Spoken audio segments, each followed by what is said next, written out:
Welcome back to Poorly Educated Today in the News.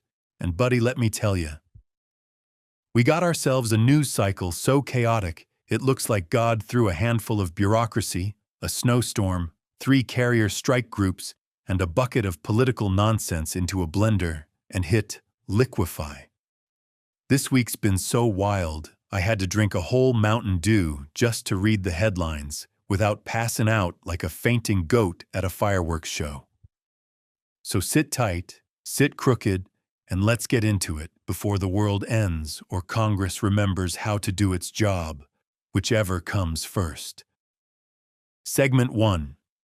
DHS Shutdown Blizzard Mayhem. So first up, the Department of Homeland Security done shut itself down again, for the 3rd time. That's right. Congress can't agree how to run a border, but they can agree to take the world's most vital security agency and treat it like a Walmart break room sign-out sheet. And they shut down right when a mega blizzard is barreling toward the East Coast like a drunk snowman with unresolved childhood trauma. FEMA had to switch to emergency mode, which in government terms means we ain't doing nothing unless a state completely falls into the ocean. Meanwhile, TSA canceled VIP escorts for Congress, which means senators got to stand in security lines like the rest of us peasants. I bet some congressman somewhere had to take his boots off and said, "This is a war crime." Global entries shut down too, so now fancy businessmen who used to zip through customs are stuck in line next to that one guy carrying a suitcase made entirely of duct tape. And Coast Guard folks are still patrolling the sea without pay, which is wild because I can barely mow a lawn without getting half up front. Then, because nature hates us, the storm rolls in packing winds strong enough to slap the toupee off a bald eagle. Governors are declaring emergencies, schools shutting down, plows warming up, and all of it's happening while FEMA sits there like, we would love to help, except we can't, because Congress is playing Fortnite instead of funding us. This is the first storm in American history where the local weatherman had to say, your best bet is prayer and maybe a snow shovel blessed by a priest.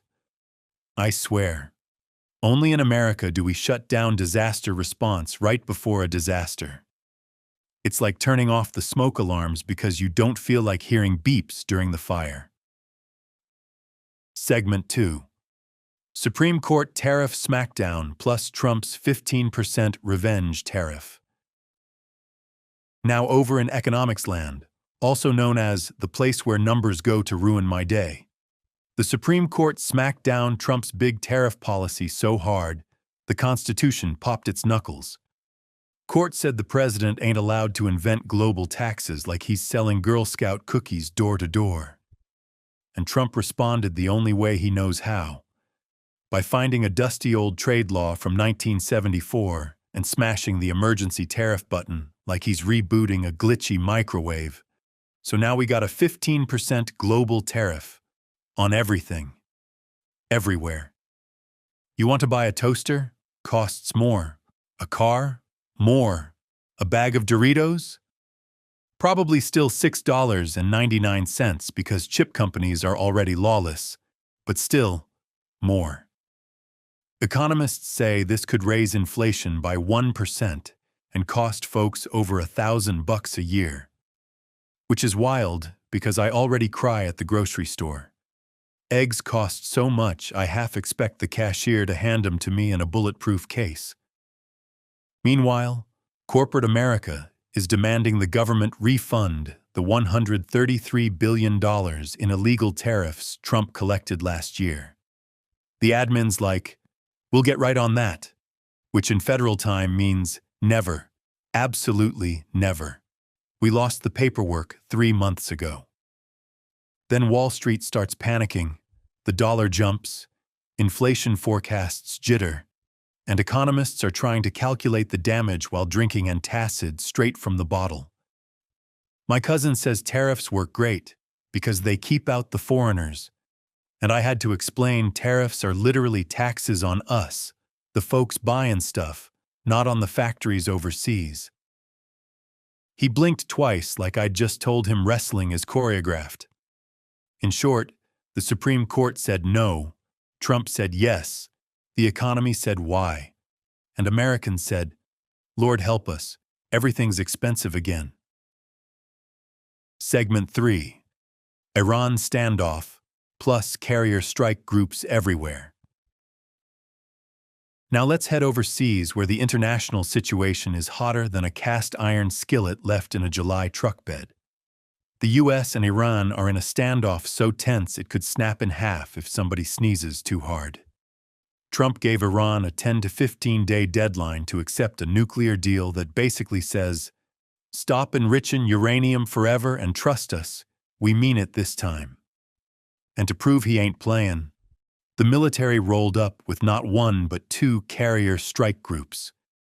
That's 200,000 tons of American steel floating toward Iran like, howdy, we brought jets. The USS Gerald R. Ford sailed through Gibraltar ready to crank out 120 combat sorties a day. I didn't even know sorties were measured. I thought it was just planes go zoom.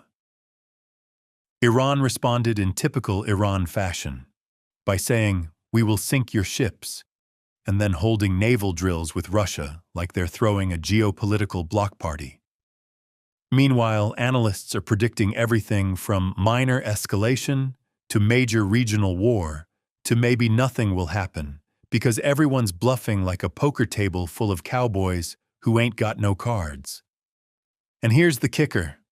We don't even have a ground force ready for invasion. This is all airstrikes and carrier power, which means if it turns into a long fight, we're basically stuck slapping each other from across the room forever.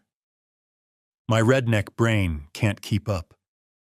I got friends who think geopolitics is a type of dinosaur, but even they know 2 carrier strike groups ain't for decoration. When the Navy starts moving boats bigger than my hometown, something serious is brewing. So keep your eyes on the Middle East, because it's about to be spicier than gas station salsa. Segment 4. Immigration sweeps plus surprise detention warehouses. Back home, immigration enforcement is going wild, like somebody pressed the maximum yeehaw button at the DOJ. DHS is shut down, so now the Justice Department is running immigration enforcement, like a pawn shop, that suddenly decided it's the FBI. They charged 179 people in 1 week, including smugglers stuffing folks into SUVs, vans, and maybe even coolers if they're ambitious. One guy got pulled over with 7 people dressed in full camouflage, which makes it sound less like a smuggling ring and more like a Dollar General version of SEAL Team 6.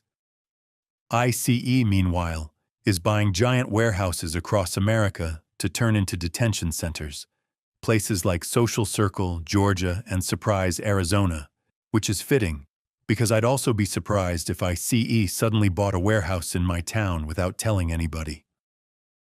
The locals didn't get notified at all, meaning someone could wake up one day like, "Honey, is that a new Costco?" And she'd say, "No, that's the new holding facility." Then you got the civil rights backlash.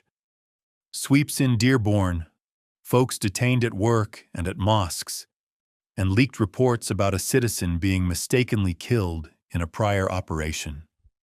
It's a mess. A hot, bureaucratic mess with real consequences and real folks scared out of their wits. It's the kind of story where the redneck inside me wants to make jokes, but also says, "Dang, we gotta do better than this." People think immigration is simple, but it is the exact opposite of simple. It's like untangling Christmas lights, emotional, confusing, and somebody's definitely gonna get shocked before it's over. Segment 5. Mar-a-Lago intruder plus late-night firefight.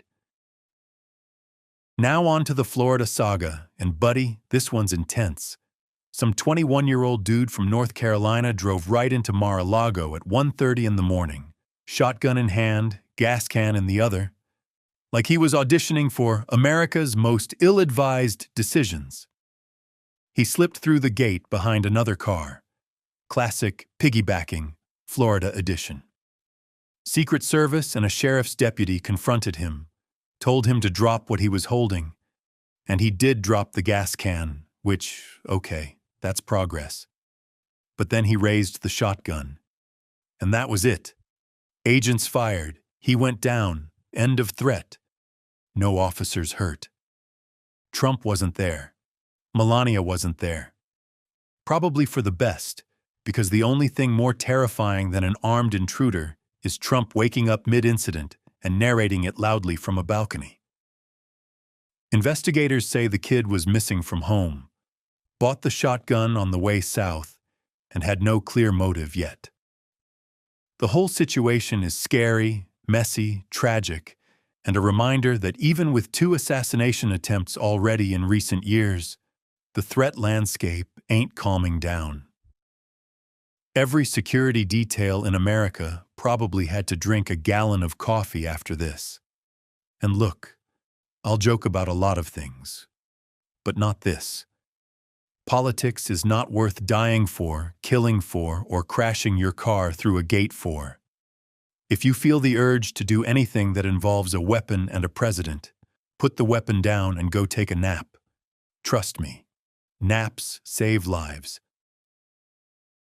Segment 6. USA wins Olympics plus hockey glory. And finally, the only good news in this whole parade of chaos. The U.S. absolutely crushed it at the Milano Cortina Winter Olympics with 33 medals, including 12 gold. That's our best showing ever, which is ironic because half the country spent the last 2 years arguing whether snow is real or a government conspiracy. And the highlight? Men's hockey gold. USA versus Canada. NHL superstars on both sides. And Jack Hughes scores the overtime game winner like he was born specifically to break Canadian hearts on international television. I ain't seen Canadians that sad since they discontinued all-dressed Pringles. His brother Quinn scored an OT winner earlier in the tournament too, which means their family now officially owns overtime.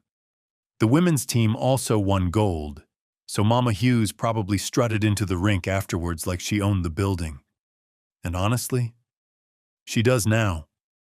Speed skater Jordan Stoltz set 2 Olympic records, and Mia Manganello grabbed a last-minute bronze like she owed someone money and had to grab it before they noticed. Then there's Norway. Norway won 41 medals and 18 gold because apparently all they do up there is ski some more, ski again, and occasionally stop to eat fish. One dude, Johannes Klæbo, won 6 golds by himself. That's not a man. That's a sports vending machine. But hey, America had its best games ever. And in a week this dark and weird, I'll take it. In conclusion, this has been one heck of a week. The government's shut down the wrong department. A blizzard's beating up the East Coast. Tariffs are bouncing around like a toddler on a trampoline. The Navy's parking 2 aircraft carriers outside Iran's house like they're repo men. Immigration enforcement is turning into warehouse shopping. An armed intruder went full Grand Theft Auto at Mar-a-Lago, and the U.S. hockey team saved democracy by beating Canada. If that ain't America, I don't know what is. Stick around, stay warm, stay safe, and stay poorly educated. Because clearly, it ain't just us. The whole country's winging it.